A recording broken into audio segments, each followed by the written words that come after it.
Seorang wanita yang cantik ditemukan tak bernyawa di dalam gereja. Ternyata pelakunya adalah pendeta yang memang selalu bertugas di sana. Bahkan wanita tersebut adalah anak angkat dari seorang pendeta yang menghabisinya. Kejadian kisah nyata yang aku ceritakan kali ini terjadi di Sumatera Utara. Seorang wanita bernama Rosalia Cici Martini berusia 20 tahun. Rosalia sendiri tinggal bersama keluarganya di Tanjung Deli Serdang, Sumatera Utara. Dikenal sebagai gadis yang rajin, pendiam, cantik, jarang bergaul di lingkungannya, namun dirinya baik dan kerap membantu orang tua. Memungut barang-barang bekas untuk dijual lagi membantu orang tuanya, Rosalia sendiri sudah putus sekolah. Berusaha bekerja lagi dirinya pun ingin sekolah kembali dari uang yang didapatnya. Dari usia 15 tahun Rosalia pun mencari pekerjaan untuk mencari uang, agar dirinya bisa kembali ke sekolah hingga akhirnya Rosalia pun bertemu dengan seorang pendeta yang saat itu tersentuh dengan perjuangan Rosalia. Pendeta tersebut bernama Pendeta Henderson Sembiring, berusia 52 tahun, dirinya pun datang ke rumah Rosalia. Pendeta Henderson yang saat itu datang tak sendiri, melainkan dengan teman gerejanya datang ke rumah Rosalia bertemu orang tua Rosalia. Bertanya tentang kronologis kenapa Rosalia berhenti sekolah, Pendeta Sembiring pun mendengar cerita dari keluarga Rosalia. Hingga akhirnya Pendeta Sembiring merasa dirinya tersentuh dan meminta Rosalia menjadi anak angkatnya guna disekolahkan, bahkan tinggal di kota bersama dirinya dan keluarga. Saat itu keluarga Rosalia pun nampak terharu dan bahagia, senang mendapatkan penawaran dari Pendeta Henderson untuk masa depan Rosalia. Hingga akhirnya proses pun terlaksana, Rosalia resmi diangkat anak oleh Pendeta Henderson dan tinggal di rumah keluarga pendeta. Bahkan Rosalia pun kini kerap ke gereja karena jadi asisten Pendeta Henderson. Rosalia pun bahkan kini sering mendapatkan bantuan dari para jemaat gereja. Semua berjalan di awal baik-baik saja, namun tanpa siapapun tahu. Ternyata Rosalia pun kerap mendapatkan hal-hal yang tidak nyaman. Kerap disentuh di beberapa bagian oleh Pendeta Henderson. Di awal Rosalia pun kerap menolak bahkan melawan. Namun lama-lama tak bisa menolak lagi, bahkan dirinya merasa punya hutang budi kepada Pendeta Henderson. Rosalia pun akhirnya menerima perlakuan ini. Bahkan belakangan keduanya kerap melakukan hubungan suami istri. Perlakuan Pendeta Henderson membuat Rosalia harus menuruti apapun yang dirinya inginkan. Mereka kerap melakukan hubungan suami istri setahun lamanya. Bahkan mereka pun melakukan kadang di rumah atau di gereja saat kondisi sepi. Tak ada yang curiga, bahkan keluarga dari Pak Henderson pun menyebutkan kalau Rosalia sudah seperti keluarga sendiri. Tak pernah menyangka ternyata Rosalia mendapatkan perbuatan ini dari Pendeta Henderson sebagai kepala keluarga.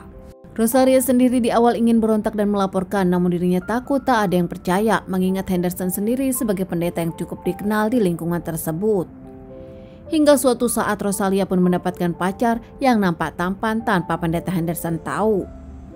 Namun seiring berjalan waktu tak seperti yang diinginkan Rosalia. Rosalia sendiri hamil anak dari Henderson. Saat Rosalia mengungkapkan kepada Pendeta Henderson, di sana Pendeta Henderson tak mau bertanggung jawab. Bahkan Pendeta Henderson menuduh kalau anak tersebut adalah anak pacar Rosalia. Rosalia pun mengakui kalau dirinya memang punya pacar, namun dirinya membantah pernah melakukan dengan sang pacar. Rosalia menyebutkan kalau dirinya hanya berhubungan suami istri dengan Pendeta Henderson saat dipaksa dan berjalan 1 tahun. Meminta pertanggungjawaban Pendeta Henderson sebagai ayah dari anak yang dikandungnya. Rosalia sendiri mengancam akan lapor kepada istri dari Henderson dan anak-anak Henderson. Tak terima dengan ancaman tersebut, akhirnya Henderson pun mengajak Rosalia untuk ke gereja untuk dibicarakan. Keduanya ke gereja, di sana mereka pun cekcok. Henderson yang tak ingin bertanggung jawab meminta Rosalia menggugurkan bayi tersebut, namun Rosalia tak mau. Bahkan Rosalia ngotot dirinya akan membuat semua orang tahu kalau ini adalah anak dari Pak Pendeta. Makin geram dengan jawaban Rosalia, akhirnya Pendeta Henderson pun membawa senjata tajam dan tak lama menikam Rosalia beberapa kali, melakukan penganiayaan kepada Rosalia hingga akhirnya wanita tersebut tak bernyawa di tangan Pendeta Henderson. Usai melakukan aksinya, Pendeta Henderson pun kabur dari gereja tersebut. Namun tanpa Pendeta Henderson tahu, ada beberapa jemaat gereja yang melihat dirinya kabur meninggalkan tempat itu.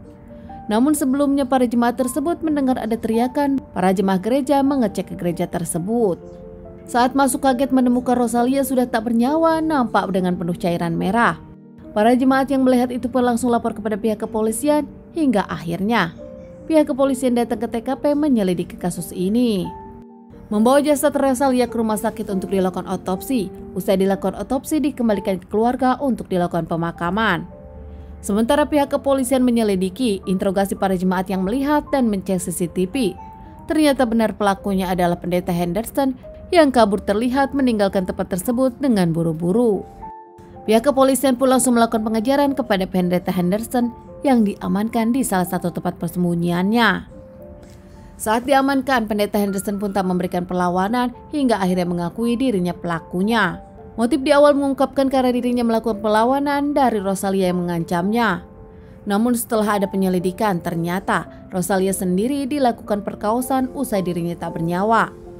Pihak kepolisian pun tak percaya dengan pengakuan pendeta Henderson hingga akhirnya memaksa pendeta Henderson mengakui.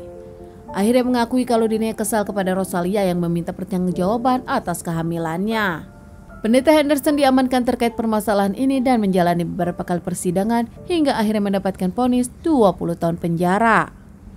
Sementara keluarga Rosalia tak menyangka memberikan Rosalia kepada pendeta Henderson demi masa depan, namun ternyata sang anak ini berpulang untuk selamanya.